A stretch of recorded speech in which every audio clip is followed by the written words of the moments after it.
చూడండి ఇక్కడ ఇంగ్లీష్లో పట్టు సాధిస్తే ఇక టీచర్ మీరే. ఇంగ్లీష్లో పట్టు సాధిస్తే ఇక టీచర్ మీరే. ఆంగ్ల మాధ్యమానికి పెరిగిన ప్రాధాన్యం దృష్ట్యా AP Andhra Pradesh TET teacher eligibility test cum టీఆర్టీలో ఇంగ్లీష్ భాషకు ఎక్కువ ప్రాధాన్యతను ఇచ్చారు. సో అన్ని కేటగిరీ పోస్టులలో ఈ భాషకు ఇంగ్లీష్ భాషకు ఎస్జిటిలో 35 మార్కులు, స్కూల్ అసిస్టెంట్లకు 30 మార్కులు కేటాయించారు. సో పోస్ట్ ఏదైనా అందులో విజయాన్ని ఖాయం చేసేది మాత్రం ఆంగ్ల భాష పరిజ్ఞానమే, అందులో డౌటే లేదు.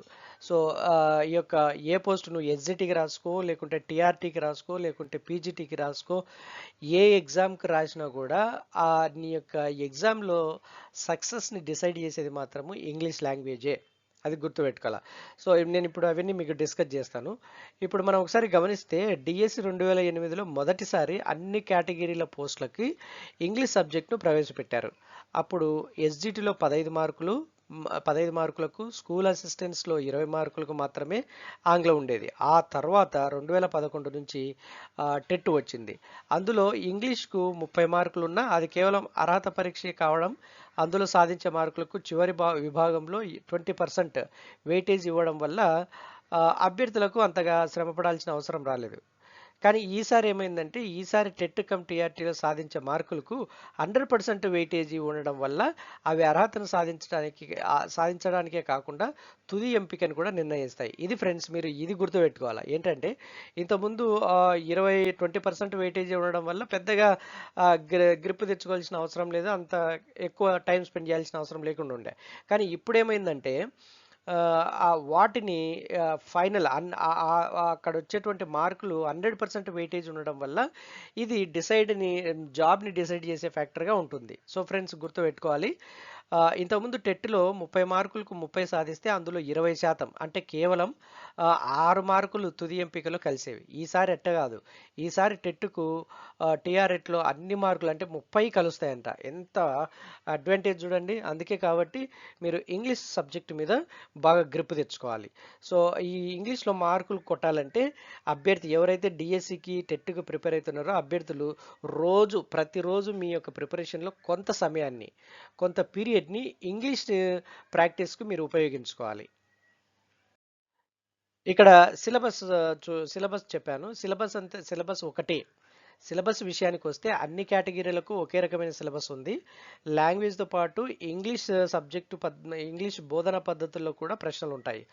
ఒక భాషా బోధకుడికి ఉండాల్సిన నైపుణ్యాలన్నింటినీ పరీక్షించే వ్యాకరణము, వొకాబులరీ, ఫొనెటిక్స్, కాంపోజిషను, కాంప్రహెన్షను, ఈ 5 విభాగాలను సిలబస్లో చేర్చడం జరిగింది. సో 2008 డిఎస్సి గత 4 టెట్ ప్రశ్నపత్రాలను పరిశీలిస్తే ప్రశ్నల స్థాయి చాలా ఎక్కువగానే ఉందని కూడా చెప్పొచ్చు. క్వశ్చన్ పేపర్ చూస్తే మనకు అర్థమవుతుంది. సో ప్రాథమిక, మధ్యస్థ, ఉన్నత ఈ 3 స్థాయిల్లోనూ ప్రశ్నలు ఇచ్చారు.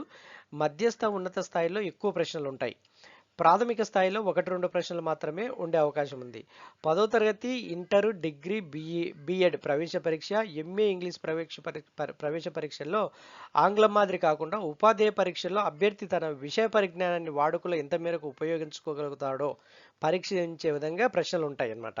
సో ఇది డైలీ లైఫ్లో ఇంగ్లీష్ లాంగ్వేజ్ నువ్వు ఎంతవరకు ఉపయోగిస్తున్నావు అనే దాన్ని టెస్ట్ చేసే విధంగా ఈ క్వశ్చన్స్ ఉంటాయి ఇంగ్లీష్ సబ్జెక్ట్లో.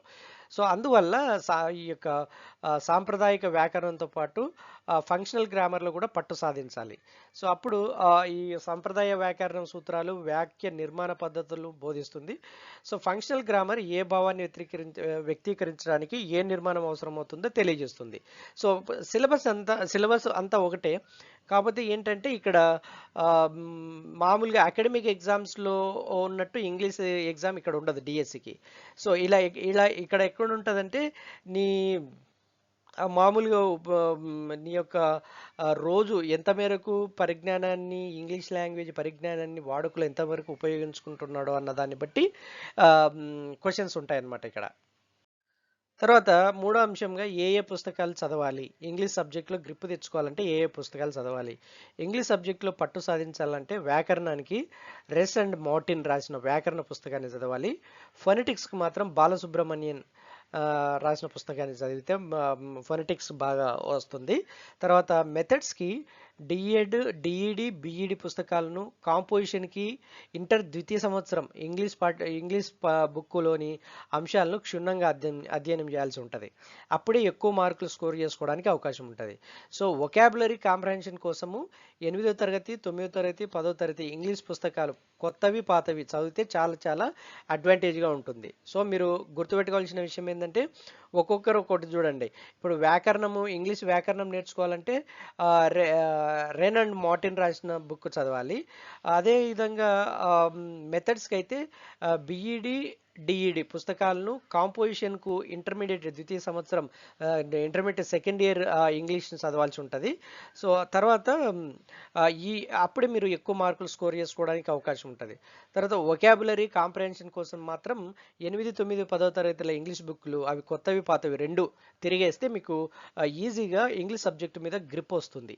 సో 2008 డిఎస్సిలో ఇచ్చిన అన్ని కేటగిరీల్లోనూ ఇంగ్లీష్ పత్రికలను గతంలో జరిగిన 4 టెట్ పేపర్లను సాధన చేస్తే ప్రయోజనకరం. సో ఎప్పుడైనా గుర్తుపెట్టుకోండి, కాంపిటేటివ్ ఎగ్జామ్స్కు ఏం చేయాలంటే ప్రీవియస్ ఇయర్స్ జరిగింటాయి కదా ఎగ్జామ్స్. డిఎస్సి 2018లో జరిగింది, అంతకుముందు జరిగిన డిఎస్సి టెట్ ఎగ్జామ్, ముందు జరిగిన టెట్ ఎగ్జామ్ యొక్క క్వశ్చన్ పేపర్స్ను బాగా స్టడీ చేయాలి. అంటే ఎంత ట్రిక్కీగా క్వశ్చన్స్ అడుగుతున్నారు, సో క్వశ్చన్ అన్నది ఎంత డెప్త్లో ఉంది అన్నది అర్థమవుతుంది. సో అప్పుడు డైరెక్ట్ మామూలుగా అకాడమిక్ ప్రిపరేషన్ లాగా పోకుండా ముందు ప్రీవియస్ క్వశ్చన్ పేపర్స్ ఉంటాయి కదా డిఎస్సివి, టెట్వి, అవి డౌన్లోడ్ చేసుకొని ఆ క్వశ్చన్స్ని మీరు సాల్వ్ చేస్తే ఆ ప్రాక్టీస్ మీకు ఎంతగానో ఉపయోగపడుతుంది అనమాట.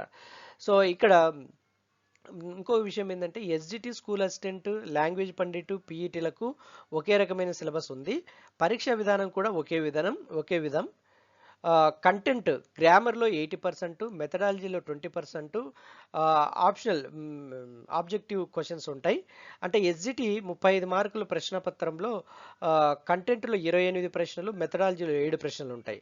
అదే స్కూల్ అసిస్టెంట్ విషయానికి వస్తే భాషా పండితులు, పీఈటీ 30 మార్కులు పేపర్ల కంటెంట్లోను, 24 ప్రశ్నలు, తర్వాత మెథడాలజీలో 6 ప్రశ్నలు వస్తాయన్నమాట. సో ఇది మీరు చదవాల్సిన పుస్తకాలు. వ్యాకరణానికేమో రెన్ అండ్ మార్టిన్ చదవాలి. అదేవిధంగా ఫెనెటిక్స్కి మాత్రం బాలసుబ్రహ్మణ్యం బుక్ చదవాలి. మెథడ్స్కి అయితే బిఈడి, డిఈడి పుస్తకాలను చదవాలి.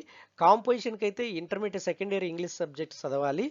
తర్వాత వొకాబులరీ కాంప్రహెన్షన్ కోసం మాత్రం 8, 9, 10 తరగతుల ఇంగ్లీష్ బుక్స్ అవి పాతవి కొత్తవి రెండు చదివితే మీకు మంచి కమాండ్ వస్తుంది ఇంగ్లీష్ సబ్జెక్ట్ మీద. ఇది ఫ్రెండ్స్, డిఎస్సిలో మీరు కూడా ఇంగ్లీష్ సబ్జెక్ట్ మీద బాగా కమాండ్ వస్తే డిఎస్సిలో టీచర్ జాబ్ కొట్టడం మీకు చాలా చాలా చాలా ఈజీ.